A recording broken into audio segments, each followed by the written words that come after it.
ನಮಸ್ತೆ ಎಲ್ರು ಹೇಗಿದ್ದೀರಾ? ಯಶ್ವಿನ್ ಯೂಟ್ಯೂಬ್ ಚಾನಲ್ಗೆ ಎಲ್ರಿಗೂ ಸ್ವಾಗತ. ಇವತ್ತಿನ ವಿಡಿಯೋದಲ್ಲಿ ಎಲ್ರಿಗೂ ಗೊತ್ತಿರುವಂತಹ ಒಂದು ಸಿಹಿ ತಿಂಡಿ ತೋರಿಸ್ತಾ ಇದ್ದೀನಿ. ಗೊತ್ತಿರ್ಬೋದು ಎಲ್ರಿಗೂ ಮಾಡೋದು ಯಾವ ರೀತಿ ಅಂತ, ಆದರೆ ನಾನು ಯಾವ ರೀತಿ ಮಾಡ್ತೀನಿ ಅಂತ ಒಂದು ಸರ್ತಿ ತೋರಿಸ್ತಾ ಇದ್ದೀನಿ. ಒಂದು ಗುಲಾಬ್ ಜಾಮೂನ್ ಪ್ಯಾಕೆಟ್ ತೊಗೊಂಡಿದ್ದೀನಿ, MTR ಗುಲಾಬ್ ಜಾಮೂನ್ ತೊಗೊಂಡು ಅದನ್ನು ಮಿಕ್ಸನ್ನು ಜರಡಿ ಮಾಡ್ಕೊತಾ ಇದ್ದೀನಿ. ಮೊದಲು ಯಾವುದೇ ಹಿಟ್ಟಾಗಲಿ ಜರಡಿ ಮಾಡಿಕೊಂಡು ಅಡುಗೆ ಮಾಡೋದ್ರಿಂದ ಅದರಲ್ಲಿರುವಂತಹ ಹುಳು ಏನಾದರೂ ಇದ್ದರೆ ಬರಲಿ ಅಂತ ಚೆನ್ನಾಗಿರುತ್ತೆ. ನೋಡಿ, ಈ ರೀತಿಯಾಗಿ ಹಿಟ್ಟನ್ನು ಜರಡಿ ಮಾಡ್ಕೊಂಡಿದ್ದೀನಿ. ಇದಕ್ಕೆ ಹಾಲು ತೊಗೊಂಡ್ಬಿಟ್ಟು ಸ್ವಲ್ಪ ಸ್ವಲ್ಪ ಹಾಕಿ ಮಿಕ್ಸ್ ಮಾಡ್ಕೊತಾ ಇದ್ದೀನಿ.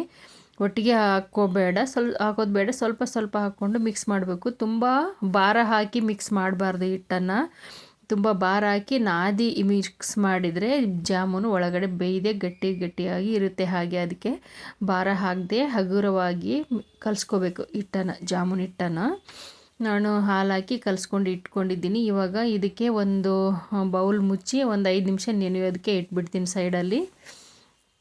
ಇದು ನೆನೆಯೋಷ್ಟರಲ್ಲಿ ನಾನು ಸಕ್ಕರೆ ಪಾಕಕ್ಕೆ ಹಾಕಿದ್ದೀನಿ. 2 ಗ್ಲಾಸು ಸಕ್ಕರೆ ತೊಗೊಂಡಿದ್ದೀನಿ, 2 ಗ್ಲಾಸ್ ನೀರು ತೊಗೊಂಡಿದ್ದೀನಿ, ಹಾಕಿಟ್ಟಿದ್ದೀನಿ ಆಲ್ರೆಡಿ ಸಕ್ಕರೆ ಕರಗಲಿ ಅಂತ ಹೇಳ್ಬಿಟ್ಟು ತೋರಿಸ್ತಾ ಇದ್ದೀನಲ್ವ. ಆ ಗ್ಲಾಸಲ್ಲಿ 2 ಗ್ಲಾಸ್ ಸಕ್ಕರೆ 2 ಗ್ಲಾಸ್ ನೀರು ಹಾಕಿ ಕರಗೋದಕ್ಕೆ ಇಟ್ಟಿದ್ದೀನಿ. ಕರಗ್ತಾ ಬಂದಿದೆ. ಇನ್ನೇನು ಪಾಕ ಕಾಯೋದಕ್ಕೆ ಇಡ್ತೀನಿ. ಇದು ಪಾಕ ಏನಂದರೆ 5 ನಿಮಿಷ ಸಾಕು ಅಂತಾರೆ. 5 ನಿಮಿಷ ಬೇಯಿದ್ರೆ ಟೇಸ್ಟ್ ಅಷ್ಟು ಚೆನ್ನಾಗಿ ಬರೋಲ್ಲ, ನೀರು ಅನಿಸುತ್ತೆ ಪಾಕ. ಅದಕ್ಕೆ ನಾನು 10 ನಿಮಿಷ ಕುದಿಸ್ಕೊತೀನಿ ಪಾಕ. ಇನ್ನು ಕುದಿಯೋದಕ್ಕೆ ಸ್ಟಾರ್ಟ್ ಆಗ್ತಾಯಿದೆ. ಇವಾಗ ಒಂದು 10 ನಿಮಿಷ ಕುದ ನಂತರ ಆಫ್ ಮಾಡ್ಕೊಳ್ಬೇಕು. ಆಫ್ ಮಾಡಿ ಮುಚ್ಚಿಟ್ಕೊಂಡ್ಬಿಡ್ಬೇಕು. ಬಿಸಿ ತಣ್ಣಗಾಗಬಾರ್ದು, ಅದು ಪಾಕ ಸ್ವಲ್ಪ ಬಿಸಿ ಇರಬೇಕು. ನೋಡಿ, ಇವಾಗ 10 ನಿಮಿಷ ಆಗಿದೆ. ಇನ್ನು ಆಫ್ ಮಾಡಿ ಮುಚ್ಚಿಟ್ಕೊಂಡ್ಬಿಡ್ತೀನಿ. ಇದಕ್ಕೇ ಏಲಕ್ಕಿ ಕೂಡ ಬಿಡಿಸಿ ಕುಟ್ಟಿ ಹಾಕ್ಕೊಳ್ತೇನೆ. ಇವಾಗ ಒಂದು ಬಾಣಲೆ ತೊಗೊಂಡು ಎಣ್ಣೆ ಕಾಯೋದಕ್ಕೆ ಇಟ್ಟಿದ್ದೀನಿ. ಎಣ್ಣೆ ಕಾಯೋಷ್ಟರಲ್ಲಿ ನೆಂದಿರುವಂಥ ಹಿಟ್ಟು ಜಾಮೂನ್ ಮಿಕ್ಸ್ ಏನಿದೆಯಲ್ವ ಅದನ್ನು ಚಿಕ್ಕ ಉಳ್ಳೆಗಳಾಗಿ ಮಾಡಿಕೊಳ್ಬೇಕು. ಇವಾಗ ನಾನು ಒಂದು ಸ್ವಲ್ಪ ಕೈಗೆ ಎಣ್ಣೆ ಹಚ್ಕೊಂಡ್ಬಿಟ್ಟು ಅದನ್ನು ಹಿಟ್ಟನ್ನು ಚಿಕ್ಕ ಉಂಡೆಗಳಾಗಿ ಮಾಡ್ಕೊಳ್ತೇನೆ. ಈ ರೀತಿಯಾಗಿ ತುಂಬ ಭಾರ ಹಾಕಿ ಮಾಡೋಂಗಿಲ್ಲ. ತುಂಬ ಭಾರ ಹಾಕಿ ಮಾಡಿದರೆ ಒಳಗಡೆ ಬೇಯದೆ ಹಾಗೆ ಹಸಿಟ್ಟು ಉಳ್ಕೊಂಬಿಡುತ್ತೆ ಜಾಮೂನು. ಅದಕ್ಕೆ ತುಂಬ ಭಾರ ಆಗದೆ ಹಗುರವಾಗಿ ರೌಂಡು ಈ ರೀತಿಯಾಗಿ ಮಾಡ್ಕೊಳ್ಬೇಕು. ನಿಮ್ಮ ಸೈಜಿಗೆ ತಕ್ಕಂಗೆ ಮಾಡ್ಕೊಳ್ಬೇಕು. ತುಂಬ ಸೈಜು ದೊಡ್ಡದಾಗಿ ಆದರೆ ಅಷ್ಟು ಚೆನ್ನಾಗಿರಲ್ಲ ತಿನ್ನೋಕ್ಕೆ. ಮೀಡಿಯಮ್ ಸೈಜಲ್ಲಿ ಮಾಡ್ಕೊಂಡು ಇಟ್ಕೊಂಡಿದ್ದೀನಿ. ಇವಾಗ ಎಣ್ಣೆ ಕಾಯ್ದಿದೆ. ನೋಡಿ, ಲೋ ಫ್ಲೇಮಲ್ಲೇ ಫ್ರೈ ಮಾಡ್ಕೊಳ್ಬೇಕು. ಹೈ ಫ್ಲೇಮಲ್ಲಿ ಫ್ರೈ ಮಾಡಿದರೆ ಮೇಲ್ಗಡೆ ಕೆಂಪಗೆ ಬೇಯ್ದುಬಿಡುತ್ತೆ, ಸೀದೋಗೋ ಥರ.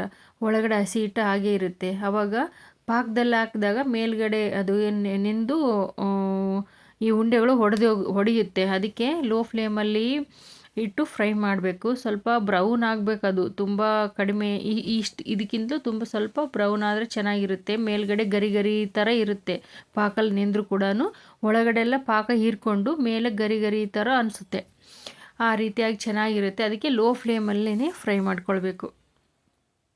ಈ ರೀತಿಯಾಗಿ ಸ್ವಲ್ಪ ಲೋ ಫ್ಲೇಮಲ್ಲಿ ಸ್ವಲ್ಪ ಬ್ರೌನ್ ಬರಬೇಕು. ತುಂಬ ಇಷ್ಟು ಗೋಲ್ಡನ್ ಬ್ರೌನ್ ಆದರೆ ಸಾಲದು, ಇನ್ನೂ ಸ್ವಲ್ಪ ಬ್ರೌನ್ ಆಗಬೇಕದು. ಆವಾಗಲೇ ಚೆನ್ನಾಗಿರುತ್ತೆ ಜಾಮೂನು, ಒಡೆಯೋದಿಲ್ಲ ಪಾಕದಲ್ಲಿ ಹಾಕಿದಾಗ. ನೋಡಿ, ಇಷ್ಟು ರೆಡಿ ಆಗ್ತಾ ಬಂದಿದೆ. ಇವಾಗ ಎತ್ಕೊತೀನಿ, ಎಣ್ಣೆಯಿಂದ ತೆಗೆದಿಟ್ಬಿಡ್ತೀನಿ ಎಲ್ಲನೂ. ಎಣ್ಣೆಯಿಂದ ಎತ್ಕೊತೀನಿ. ಇಷ್ಟ ಆಗಬೇಕು ನೋಡಿ. ಇನ್ನು ಸ್ವಲ್ಪ ಆದರೂ ಕೂಡ ನಡೆಯುತ್ತೆ. ಬ್ರೌನು ಇಷ್ಟ ಆದರೆ ಸಾಕು ಅಂತ ನಾನು ಎತ್ಕೊಳ್ತಾ ಇದ್ದೀನಿ.